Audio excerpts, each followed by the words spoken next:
अस्सलामुअलैकुम दोस्तों, क्रिकेट की ताज़ा तरीन अपडेट हासिल करने के लिए मेरे चैनल को सब्सक्राइब कर लें। कैनबरा में पाकिस्तान और ऑस्ट्रेलिया की प्राइम मिनिस्टर 11 का 12 से मुतासरा मैच ड्रा हो गया।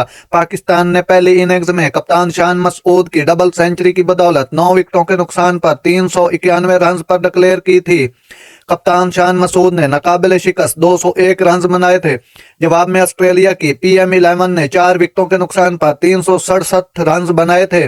प्राइम मिनिस्टर 11 के Matt Renshaw 136, Cameron Bancroft 53, Cameron Green 46, Marcus Harris 49 और नेथन मैक्सवेल ने 40 रन बनाकर आउट हुए। पाकिस्तान की जानिब से खुरम शहजाद, फहीम अशरफ, अबरार अहमद और इमाम उल हक ने एक एक विकेट हासिल की। वादे रहे ये 4 रोजा मैच टेस्ट मैच सीरीज की तैयारी का हिस्सा था।